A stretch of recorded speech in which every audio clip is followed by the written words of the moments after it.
Hello and welcome, my name is Boneless and today I am back with a jungle guide. Can you believe it? It's been like 5 years since I made one of these. So in this video I'm gonna show you two replays. In the first replay we are gonna just completely destroy this storm here. He's gonna be like level 5 when I'm level 6, so me and Ember really just destroyed him. And it's gonna be a lot of fun. And then in the second replay I'm gonna play on the Dire, so you can also see the jungling on the Dire. And that replay is gonna be just a lobby game, so I'll just show you all the mechanics and how to just go completely ham with the jungle, all the little tricks. And this is gonna be pretty fast, because in both games I'm gonna have level 6 around 5 minutes. And in this patch that is really good. So I'm gonna show you here a real example from a real pop game. And then afterwards I'm gonna show the lobby game.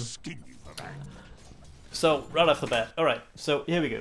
First of all, what I want to do is go on the top lane, or rather on the off lane, and then hook the range creep and then take just XP for one of the other creeps, and then I want to get out.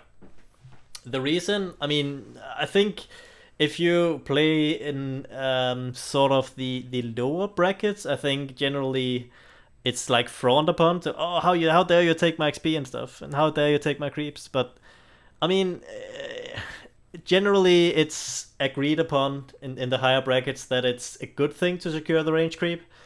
In this particular case, I can't really use this as an excuse, because the enemy carry is not even here yet. I think there was some ganking going on, that the Slag was forced to TP out or something.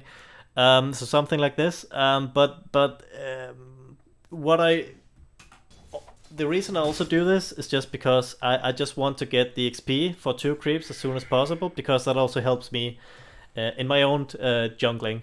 So it's a little bit of a trade-off. I think normally if the enemy carry was there, I think it is actually a good idea to just secure the range creep, because especially as a Phoenix, you can't really secure the range creep very easily as a Phoenix. But in this particular example, it's maybe a little greedy. But the thing is, I want my level 2 as fast as possible. So what I'm doing here is I'm hooking the big creep, and then I'm gonna go to the next creep. So this is why I'm getting boots as the first item, or one of the reasons. And also, if you noticed, I just only showed that I had boots, and the clarities, I just bought 2 clarities, kept them in base, and then I had the courier bring me 2 more clarities. And this is because there's a little bit of a mind game going on here, which is fun. So I go to the top lane, I show myself a little bit, I hook the range creep, right? So alright, Pudge is top, he's gonna have boots, oh no. They're probably thinking, he's one of these retard Pudges, he's gonna be in the trees for all eternity, waiting to get the perfect hook or something. You know, the typical pop Pudge. And if they actually knew I had 2 clarities, maybe they would think, alright, maybe this guy's actually gonna go jungle, we can go more aggressive on this Phoenix. So I want to show on top just a little bit to like protect my Phoenix, because just the fact that they know I am top, quote unquote, that I am top, then maybe they're not gonna be so aggressive on the Phoenix. So, and also when you're a jungling Pudge, it's like the bounty hunter effect. It's like this actually has some value to just not show on the map, because all the lanes get unsure because, oh, the Pudge is missing, be careful. So everyone's gonna be unsure. But now I'm gonna hook this next Zeta here, and then I'm gonna get my level 2, which is really nice, because then I can start jungling with Rot. So the second reason I think boots are just the way to go is because I'm gonna just get these tranquil boots as soon as possible and absolutely abuse them. So the thing is, if you put the tranquil boots on the ground and then keep jungling, then they're not gonna break. So but I'm gonna show you this a bit later. Right now, I'm only focusing on the big camps. If you notice, I started on one big camp and then we're going straight to the next big camp. And this is what you should do. You should really abuse the fact that the hook just one hits creeps. So as soon as you've finished one hard camp, you want to go to the next hard camp and just make sure that these 2 hard camps are cleared every minute. And then if you have more time, you can go for the medium camps. This is how, especially on Radiant, you have to like play like this. On Dire, the camps are a bit closer together, so you have some more options. But I'm gonna go back to this. So right now, it's 2 minutes, so I want to go and secure the rune. And then, because I'm noticing that this storm is really aggressive on the Ember, then I'm do you have chains? Do you have chains? And he's like, nah, alright, fuck it, we're going anyway. Do you have chains? Do you have chains? No, I still don't have chains. Alright. So at the end, I'm just gonna make sure he doesn't get the rune at least, and he was greedy. I guess he could have dodged that or something, but he didn't. So all good. We get the first blood for the Emperor, and that's all good. I get my Tranquil Boots, and I'm just gonna continue to jungle. And then I'm gonna keep jungling until the 4-minute mark. And then I'm, like you can see, I'm just gonna keep like securing the runes for my Emperor. So even though I'm jungling, even though I'm like not helping out on the top lane, I'm actually helping this mid Emperor so much by doing this. I'm ganking mid a lot, this enemy Storm Spirit, and I'm securing the runes for him. So it's really useful. But right here you can see why the Tranquil Boots are just so good. I just put them on the ground, jungle a bit, and then I can pick them up again. You have to be careful though, because PUDGE is gonna hurt himself with the rod when he's jungling. And then, for example, this medium camp, these wolves here, they hurt a lot, especially in the beginning when I don't have so many levels. So I'm gonna be really careful. I actually invested one hook into killing one of the big wolves, because I know that this early on, this wolves can really hurt me. But the funny thing is, after I played this game, I had practiced a little bit of PUDGE Jungle in lobby game before this, so I wasn't completely noob, but this is actually one of the first PUDGE games I ever played, so I'm not a good PUDGE player. But it's just, it speaks to the fact that this is just, in my opinion, really good. Oh my god, I'm a little late to the party here, that's unfortunate. But on the plus side, I get a lot of free XP here. So I don't want to push the lane with Rod here, my Ember is coming back in like 9 seconds, so I'm only like taking the creeps that are gonna die anyway. Otherwise I want to give all the creeps to my Ember. So yeah, he's coming back here. And then I ask my Ember, do you need this bottom rune? He's like, nah, just go for it. Alright, so I'm gonna take this bottom rune. I'm gonna keep jungling. So the reason I think PUDGE jungling is actually better than you might think is there's just so much room for optimizing, which is why I really got corporate. So in the beginning, like when this patch hit, like 7:30, everyone was like, "Oh, PUDGE can hook creeps. Maybe he can like half jungle, maybe he can like half roam or something." This is not really news. I think everyone and their grandmother actually knew about this. But at the same time, I don't think anyone has seen a PUDGE jungling be this efficient. Especially when you see the second replay. That's actually the better replay. This one, I'm still a bit new to this PUDGE jungling idea, but in the second replay, I'm gonna, after I've jungled for like 100 lobby games, I really picked up some skill, and I'm gonna show you how good this PUDGE jungling can be, because in this game I get a fast level 6 because I'm so successful in ganking the enemy Storm Spirit, which is good, but you can't really, that can't really be the case every time. So in other games you might in other games, you might not have this luxury of being successful in ganking, and this is why it's really good to just know how to jungle very efficiently. So in the second replay, I will, with only jungle creeps, just prove that this is also possible. Right, so this Storm Spirit level 5, and me and Ember level 6. I mean, this is... And then here, I don't know, I shouldn't have gone aggressive on this line, but at this point I'm so farmed, I have so many items that it's... This line already uses spells, so it's... never mind. It's actually kinda good, because now drag the creeps away, so the raiding creeps are gonna die to the tower. But this is what I mean, right? I had the level 6 at 5 minutes flat, and I could just kill the Storm Spirit for like the 3rd time or something, and that's... I mean, this is a lot of impact, honestly. So, even though I wasn't helping the top lane, this is still, like, you know, a really good game. And that's even considering that I'm not a very good PUDGE player. Honestly, I'm really not. Like, if you don't believe me, only now I buy a smoke. Oh my god. So this Storm did not expect Ember to have chains in this situation, I believe. I don't know. In any case, it's a bad call to just let me ult him like this. Anyway, so like here, I think I'm just gonna continue to roam a bit. Maybe this enemy Centaur, who's not level 6 yet. Yeah, he's again. But no, I'm really not a good PUDGE player. This and like I didn't buy enough smokes. If I know what I did wrong. What I definitely did wrong is when I ganked the mid so much, I should really buy some smokes and some more clarities. And I think also casual windlays. My build actually looks so ugly. Look at this. It's the tranquil boots and a hood.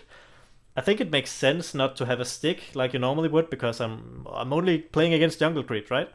Maybe I should have a stick either way. I'm not sure. But the windlays, I definitely should have a windlays. I don't think raindrops are that good on PUDGE, but at the same time, this hood here, even though it looks ugly, it's actually really good. Like, I have 1200 HP and a hood, and I'm level 8 at 9 minutes as a jungle PUDGE. I mean, I'm gonna be really tanky. So it's not terrible, but I don't know. Oh yeah, right here, for example. If you don't believe that this is one of the first PUDGE games I played, this is this is kind of proving it. So I know that they're ganking my who are they ganking? My Razor or something? Or my Silencer died, and I was like, oh no, I have to help him, and then I go eat the Storm Spirit. That's obviously not the right call. There's no way we're killing the Storm Spirit here. What I should have done is just stay back and just hook the Silencer out of there, or maybe just let the Silencer die and hook my Razor out of there. I'm not an experienced PUDGE player, so this is not good. But here's what I'm good at. I'm good at jungling. and so because I have a hood and so many levels, they can't actually burst me. They spend everything. Sensor ult, Lion Finger, everything. So right here I'm like, do you have chains? Do you have chains? 1 second, 1 second, alright. You should only hook when you have the proper setup, if that is a possibility. In this case, I communicated with my Ember. Do you have a hook? Yes, he does indeed have a hook. Very nice. So this is how I would do jungling on the Radiant side. I think you can still optimize it a little bit better, but if you're going for these ganks, I think I played it pretty good, to be honest. But on the Dire side, I think the jungling is actually gonna be better. So on the Dire side, we have this advantage that the camps are a bit closer together. And this is really nice, because right now here on the Dire side, I can... this game, by the way, this is after I realized that PUDGE Jungling, alright, there's actually a lot of room for improvement. And this can actually be really good if you just train it. So this is after I played, like, I'm not kidding, like 100 lobby games or something. And then I got this recipe down, and what I realized is, alright, so PUDGE can actually jungle really quickly if he uses his HP, because his HP equals rot damage, right? And his mana equals hook. Hook is gonna be really mana intensive, but it one hits a creep. So what I realized is I can just trade a lot of regen to get a lot of levels. So I'm just gonna be buying regen like absolute crazy. So in this game, by the way, because this is just a lobby game, I just wanted to do it as fair as possible. So I'm gonna be taking 2 runes. I'm gonna be taking 2 runes, and then I'm gonna be just taking the range creep, and then I'm gonna get out of the bottom lane. So the 2 runes is pretty, you know, that's often what happens. And normally I would stay for the second creep on the bottom wave, but because here I'm alone, instead of sharing the XP with my offlane, then I thought it was fair to just hook the range creep and get out. So that's what I'm doing. Obviously you should never be here when the game starts. You should be like somewhere on the cliff, hooking runes from the high ground, something like this, right? But I just wanted to get that rune out of the way, because I'm gonna be picking up the water runes later on. So that's why I just wanted to get rid of that rune. Anyway, so right here, what I realized is, first of all, I want so much regen. I even bought a mango just for good luck. I think the mango is gonna come in very clutch, because sometimes you just need that one. So here, like you can see, I'm making a point to not be taking this this XP from this creep here. But in a real game, if you're trying this, of course you should get 2 creeps worth of XP, and then you can get out. Because then you can get your level 2 at the appropriate level and so on. So right here, what I could do if it was a real game, I think this is why I'm pinging, I could just show a little bit, go into the trees, just to play a little bit of mind games. And then I can get out. Then the enemy is gonna, my offlane is gonna be protected a little bit, because then the enemies are gonna think that I'm gonna be in the trees. But really, I'm just gonna sneak out and pick up the clarities, which this time I just planted 2 clarities on the ground. just because of the mind games, I don't want the enemies to see them. And the reason they're on the ground and not on the courier is because I thought it's a bit more precise to put them on the ground, because what if in a real game you only get one bounty rune? Then it can mess up your first courier users and so on. And actually, speaking of which, I should go through this. So you want to have boots, and then you want to have a total of 4 clarities, and that's going to be your first courier usage. Then you can see in the bottom right corner how I'm buying this. And then I'm going to complete the Tranquil Boots and then quickly get a... So when I have the Tranquil Boots complete, I ferry that out as soon as possible, because it's absolutely broken when you jungle Pudge. And then after that, I'm going to get a Clarity and a Mango. And then whatever else I have room for, or money for, I'm going to get some more Tangos. A Ring of Protection is really good. And then I'm just going to keep ferrying out region. And I'm going to spend this region to just jungle really, really quickly. And it's gonna be, it's not like I'm gonna be poor. I'm gonna have level 6 at 5 minutes, and at the same time I'm gonna have like Tranquil Boots and maybe almost an urn, and I'm gonna pick up some smokes, and I'm gonna like pretend as if I wanted to like gank the enemy lane or something. So these tomatoes here, these health clappers, they're actually the worst creep you can get. Like, this is painful. I don't wanna so soon. I just have to tank that one, so it's a little bit painful. And right here, so just like on the Radiant, what I'm doing is after I get on the bottom lane, hook the range creep, I go to the hard camp in the triangle, then I hook that range creep, big creep, excuse me, then I hook the big creep from the large camp in the triangle, and then I go to my own jungle to the hard camp, and then I hook the big creep, and then I get my level 2, kill the rest like you just saw. And then I'm skipping this medium camp and going directly to the hard camp. This is what I was mentioning before. You want to, every minute, these 2 hard camps needs to be empty. This is how you jungle really quickly, because you want to really abuse the fact that Pudge can one-hit the creeps with his hook.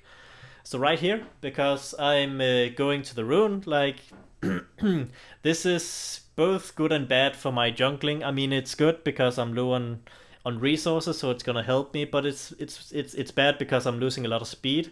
But I'm really just doing this just to put it into the jungle pattern that you should really help contest the runes, because I think that's really important. If you're gonna jungle with Pudge, you should be at the runes every 2 minutes, every 4 minutes, just to help your mid lane get these runes. So this is why I kinda implemented this in my jungle. So right here, very efficient is because I'm gonna go to the rune. So before I go to the rune, I just want to jungle this medium camp. If this medium camp had been something else, if it'd been like Sadas and I'd been maybe on higher HP, the only reason I'm so low HP is because I got unlucky and got the tomatoes in the hard camps. But if this has been some different camp, you have to do it differently. So in some games I like hook the big creep in the big camp, and then I see some Sadas, and like after I'm done with that, I'm alright, I can actually kill these Sadas with Rutler now, and then I'm gonna do that. But in this game, I decided to go for the rune, and then I wanted to hook this big creep here. And it's really good to hook the big creep and then go for the rune, because then you don't waste so much of your hook cooldown, if that makes sense. And also they say you have to make sure that the creep is actually in position, so you can hook it like this. Right now, I checked it already. So I'm hooking the big Satyr here. And then I'm gonna go take the rune. You know, in some games you actually are gonna get the rune, because the your mid is gonna be like, I'm just gonna go bottom, get the rune. And then you can get the top rune. I mean, it's happened sometimes. So right here, I quickly drop your Tranquil Boots when they come with the courier, so you don't mess up like I did in the last game. And here, sometimes the creeps are in awkward positions, so you have to like do a little bit of walking to get around the creeps. But right now I see a Satyr camp up on the top side of the map, and that's really good. I'm really happy about that. But I know that I have to stick to my rule, kill the hard camps every minute, so that's what I'm gonna do. But I know later on this Satyr camp can be really good, because when I get some levels and some more HP, right now I'm getting some more regen. Then I know that the Satyr camp can be really good. I was actually even considering suiciding on Pudge, because there's a lot of situation where you just spend all of your HP and spend all of your mana to jungle fast. So I thought about the tactical suicide like I've done in the past, but I don't know, it's not good enough anymore. I think it's better to just abuse the tranquil boots and just take little breaks and just get some HP back. So here I have to walk around again. Once again, the recipe is just go from hard camp to hard camp. And when you're done with the 2 hard camps, then you have some freedom. Right here, I have some tangos now. I have a pretty decent size of HP, so I'm gonna kill these Zeta camps here. I think this is like the best camp you can get in the medium camps, and also the big centaur, right? The big centaur also really good because that you can hook the big centaur. Oh yeah, so this is interesting. So I wasn't really sure about this hook, but my reasoning is kinda okay. I want to kill this Zeta camp when I get back, and I don't want to drop too low on HP. And there's nothing else. I literally cleared all the other camps. I don't want to go like all the way to the left. That's not really the jungle I'm working on. So I just made the decision to hook one of the small creeps in the Zeta camp, because then I'm gonna go get the rune again, and then I'm gonna like just the reasoning the same as before. You kind of want to use the hook when it's off cooldown if possible. So here it's not the best, but it's still good enough, and it's gonna make it so I can actually see. I'm even turning around. I'm considering just killing it right now, but I wanted to just like act as if this is a real game, so I want to just go get the water rune. So right now I think I'm just still gonna make sure. Alright, so here's an example where I get the 2 tomatoes in the start of the game. Like you saw, it's really bad because it's gonna drop you low, like you saw in this game. But in this example right here, it's actually really good, because what I can do now is I can hook one of the Zetas. No, hook one of the tomatoes. What are they called? Hellbear Smashers or something? Hook one of those guys, and then I can actually go kill this Zeta camp. And then when my hook is back up again, I can just hook the other Zeta, the other Hellbear. So that's actually really efficient. It's really good. Root. Yeah, there we go. Okay. I didn't actually put rod on the small creep, which is not good. But yeah, so right now I have my ring of protection. I have a lot of levels. I'm like, all right, I can deal with these wolves now. It's not a problem. And I even got a fairy more regen. So you see, even though I have like some levels and a ring of protection, which I think the ring of protection is actually really clutch. That's why I'm getting that first. And because these wolves really hurt, especially when you have rod on. It's not gonna take a long time for these wolves to just mess you up. So right here, if I had any other camps to work with, I wouldn't have face tanked this, but since I don't, I might as well. So kill this camp, get the new camp going. For a while it was actually stacking a lot more, but stacking in this patch is not good, and also killing stacks with rod is really not good. So I decided against it. But yeah, as you can see, I mean, this jungle, I wouldn't have come back from the dead to actually do a jungle guard if I didn't believe this was good. This is really good, honestly. This last camp here, this is not good. The only reason I'm doing this like this is because I wanted to like beat my record, and you know, whatever it is. But in a real game, of course, there's no reason to. Just chill for 10 seconds, let your tranquil boots go, do its job, and then you can kill the wolves here. It was a bit YOLO just to kill the wolves like this. But alright, so I mean, look at this replay. So imagine this has been a real game. I hadn't really shown on the map, which I talked about before, is actually has some value. I'm not helping out the bottom lane. If you want to look at it this way, you can say that this PUDGE is actually position 3, getting greedy, getting levels, having the time of his life, and then whoever the offlane is maybe a position 4. If that tastes better going down, then you can look at it that way. But I mean, I honestly don't think this is bad. I think the level 6 timing on PUDGE is just so good.